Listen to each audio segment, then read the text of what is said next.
Hey everybody, welcome back to Connor Reads. I have just finished A Crown of Swords and we're going to be going into my predictions, reaction and overall theories for this book and the next one. So let's hop right into it.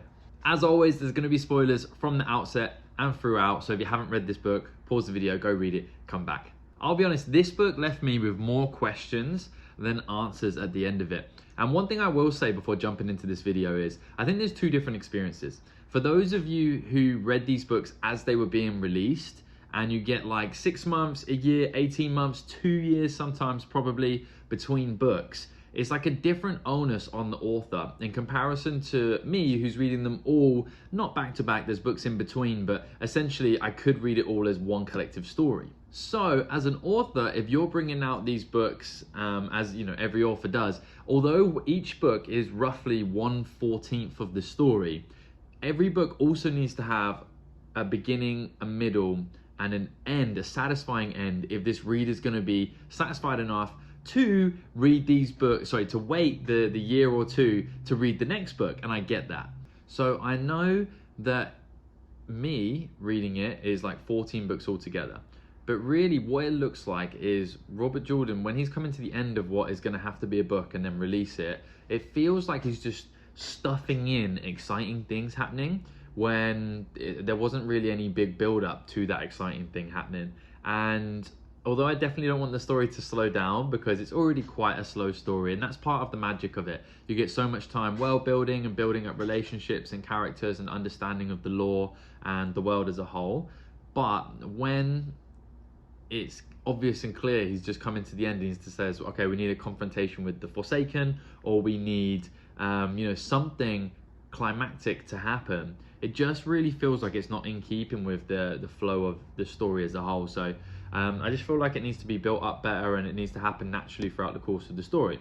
Now, I get that me reading all of them as almost back to back, I have the time and leisure for that. Whereas if you are waiting for it to be released book after book, at the release time, and you're waiting a year or 2 years in between, you need some kind of crescendo at the end of each book. So it is a catch-22.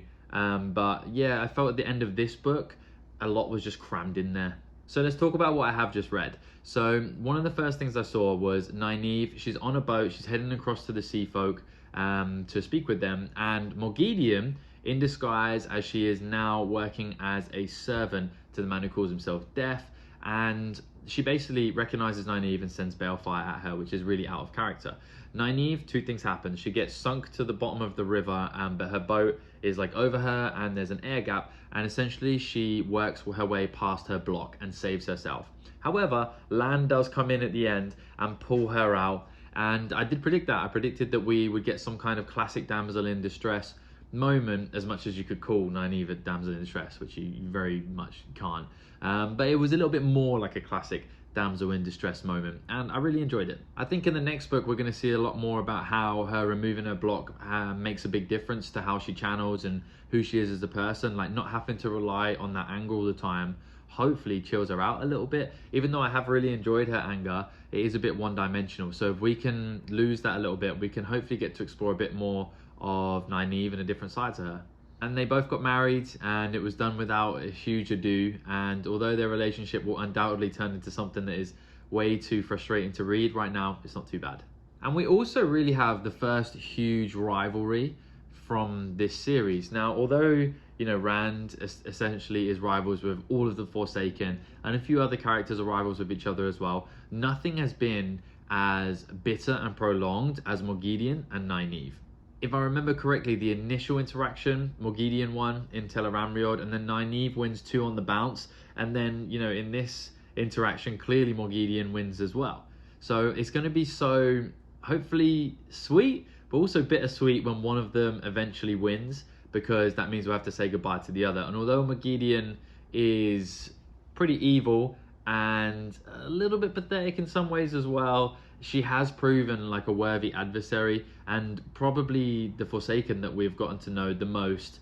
Maybe Asmodine, but realistically I think we've had a lot more page time with her, and I just feel like we've built a bit of a relationship with her. So when we finally say goodbye to Morgidian, it's going to be, maybe one of my favorite villains of the whole series. We also have a huge recruitment. So I think it's 1,783, if I'm not mistaken. women who can channel, who aren't quite Aes Sedai, but they're called the Kin, and they are essentially recruited to Egwene's cause. Now, this is absolutely massive, and after reading that, I actually thought, wow, the Dark One's going to have to step his game up if he wants to compete with all the Ashermen, all the Aes Sedai, and now all of these Kin as well.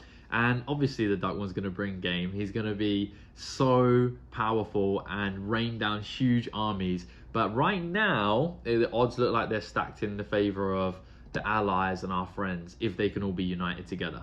Now, we also locate the bowl. Honestly, not much happens with the bowl. They just get it. They haven't even used it or tried to figure it out yet. So I'm sure we'll get a lot more of that next book. But the most exciting part of that was we meet the Golem. Now, the Golem, we learned that there's 6 of these. And essentially they can't be affected by magic. They don't have any bones or a skeleton, I believe, so they can like move around here, there, and everywhere and slip out of doorways and stuff. And they're just incredibly strong and incredibly fast. And the one that confronts Matt and everybody else does cause a ton of havoc. Like, kills a lot of people, but also we noticed that he's described as snaky, and the fox head medallion that Matt has burns the Golem as well. And for me, this is one of the big mysteries I'm really excited to learn about. Going through the Terangrials, we see a few characters do it, and there's always some rules when you go through there. And I believe one of the rules is like, don't bring anything iron, nothing musical. You shouldn't be able to channel while you're in there, I believe, as well. And meeting the people who look like the snakes and the people who look like the foxes. I know only Matt met one of the other ones. So only Matt met one of those groups of people. And the foxes and the snakes are just together so often that this can't be a coincidence. Fox and snakes is like their version of snakes and ladders, I believe. And I just feel like all the ingredients are there for me to have worked this out and predict who they are and what they mean. But I just can't. And I feel like on my second read through, it's going to be so obvious, obviously, because you already know it. But I feel like the clues are massive. But if I had to predict and guess, I would say, you know, maybe the Golem is somebody from through there, and they are super powerful and super magical and see. But I don't know why that Golem would be working for a Forsaken, which is who I assume they're working for now. So it's an interesting one, and I'm really excited to read and find out about both of those sets of people, because they're just teased and trailed throughout the course of this book everywhere as well, in like games, in historical books. It will just be on the wall somewhere. So, you know, it's been there for most of the duration of the book, and I'm so excited to find out about it. Next up, Matt, the Seanchan arrive in Ebudar, as was predicted in the book before. We got a chapter from someone who was like one of the forerunners, and essentially a wall falls on him. He feels like his luck's out of luck. His luck's gone, sorry. And that can't be the end of Matt. He definitely survives. But I just feel like when he wakes up, maybe the Seanchan have captured him, and the Foxhead medallion is undoubtedly gone. But I did have a thought. What if they put the Foxhead medallion, I don't know why they would do this, but what if they put the Foxhead medallion on one of the Damen, the women who can channel, who have been essentially confined to slavery? Because the Foxhead medallion stops magic happening to that person. So I would guess it would snap off an Adem. Or stopping Adem working. I don't know, just a random thought that I had. So my prediction for Matt moving forwards is, I believe somehow he's going to take control of the faction, which is the Seanchan. I'm not sure if it will happen just the next book, but in my head, the Daughter of the Nine Moons is the Queen of the Seanchan. I might have got that completely wrong, but I believe he marries into them somehow with his knowledge and information from the past. He has that spear as well with the Raven, which I know is related to the Seanchan also, or maybe that's just related to the Dark One. But yes, my prediction is that Matt takes control of that faction, but it won't be easy.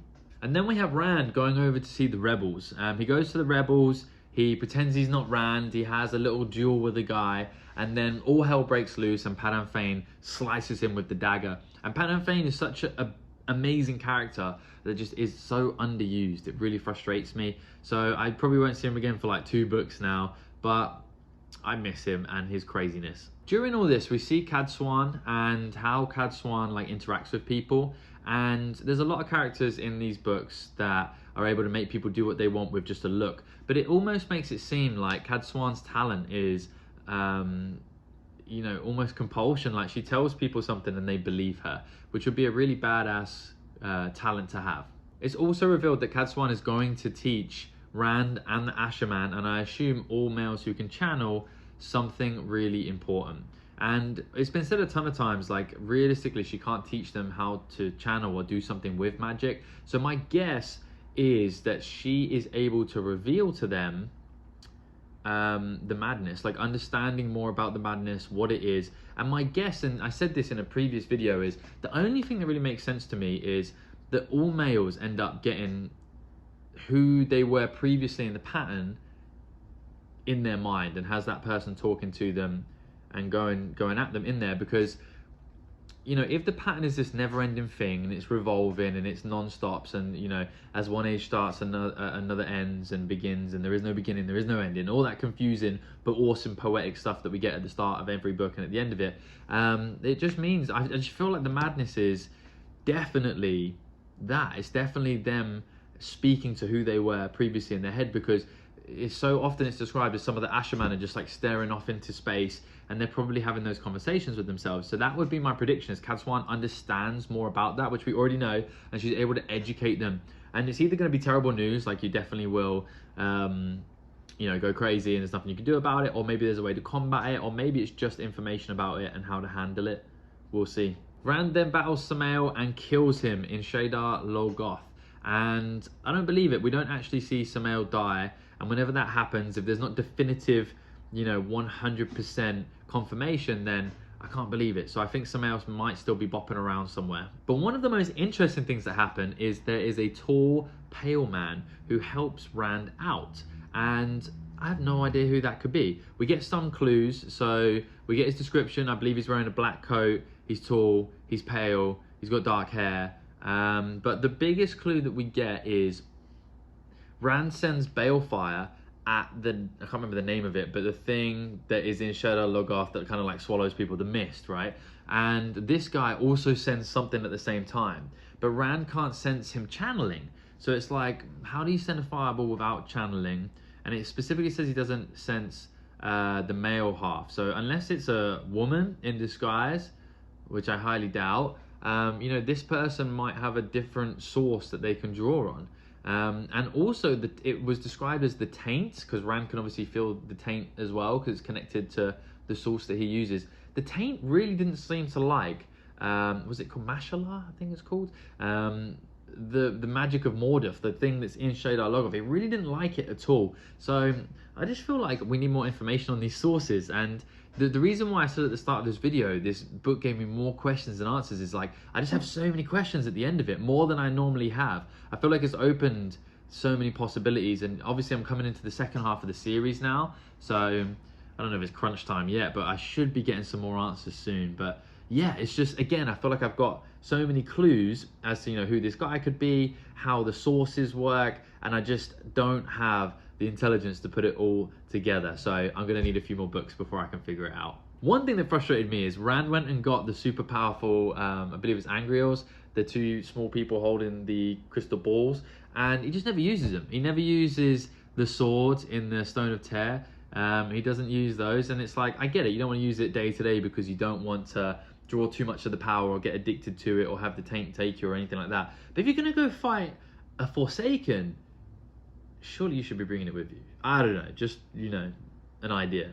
And the storyline outside of that is we get Alviren, and she essentially outmaneuvers Aleida incredibly. She dominates Aleida in this game of chess they're having in the White Tower, and it's really, really impressive. However, Aleida does bite back, and I think Aleida is a bit of a rabid dog. So if I'm not mistaken, this is the first time we've had factions outside of, you know, our guys and our allies fighting against dark friends. And it's really interesting, like, when our enemies fight each other, where is the danger to us? So I am excited for Aleida and Alviren to really battle it out, and Aleida accepts that there's Black Argent in the tower, and, you know, I don't think there's ever going to be a redemption for Aleida, but she might be able to cause some big problems to the Forsaken. So we have Alviren over there, you know, who's dangerous, but we also have Masana, I believe, who we actually don't know who she is or who she's pretending to be over in the White Tower, but we know she's over there as well. So it was very hectic at the end of this book, but it's been really fun. Overall, I wasn't a huge fan of the ending of this book, but throughout the book, really good fun. Really, really good fun. Lots happened. and we hopped around storylines as well, so I did not get bored at any point of this book. It's incredible, and it's one of my favorites. I say this for every single book that I read from this series, but it's definitely one of my favorites. So the next book, I'm thinking we're going to get a lot of Perrin. So I think we will get Perrin, and what he's doing over there is I think he's going to take control of the Prophet's forces somehow, battle the White Cloaks, or maybe strap the White Cloaks to him and take them and battle the Seanchan in that direction. So we'll see. Worst case scenario, the Seanchan and the White Cloaks join up together, but I doubt it because the Seanchan use, number one, they have crazy beasts and animals and they don't seem like very nice people. But number two, they use Aes Sedai, which the White Cloaks aren't a big fan of. So I predict that Perrin takes control of the Prophet's forces, maybe even gets rid of the Prophet himself, and then uses those forces to crush the White Cloaks and then maybe move on the Seanchan. I also predict that Matt is going to take control of some Seanchan forces. I don't know how he's going to do it. It's going to be difficult, but I just feel like he is going to be really vital to that storyline. We also need to see the the Battle of the Black Tower. Obviously, that has to happen. I think it will be a definitive Asha'man win, hopefully. As long as it is Asha'man versus Aes Sedai. And then we also need to see Egwene reach Tar Valon, which I'm really excited about, but that is going to be difficult, and it's going to be political as well. As I predicted previously, I feel like she is going to have some of her mistakes thrown back in her face at vital moments there, and might lose some of the popular vote, as it would stand. And the other thing I'm really fired up for is Cadsuane's information. I really like her so far, and yeah, I think that information is going to be good. It's going to be about the madness as well. And honestly, I had so much more written down that I wanted to discuss, not necessarily about this book, but just thoughts I'd had about the series as a whole and questions I'd had. But I'm going to save it for the next video. Thank you so much for joining me on this journey. As always, my next book or two is going to be outside of Wheel of Time, but I will be back to it swiftly. And then stay tuned for my midway favorites and awards. We're going to get that video done. It is going to require me to learn a bit more about editing and learn a bit more about probably presentation, because it's going to be a much longer video of a lot more takes, etc. And I might even wear a tuxedo to hand out the awards of my favorite halfway. So as always, I really appreciate you watching. If you're enjoying the series, please send the first video in the series to somebody you think would enjoy it, and I'll see you next time.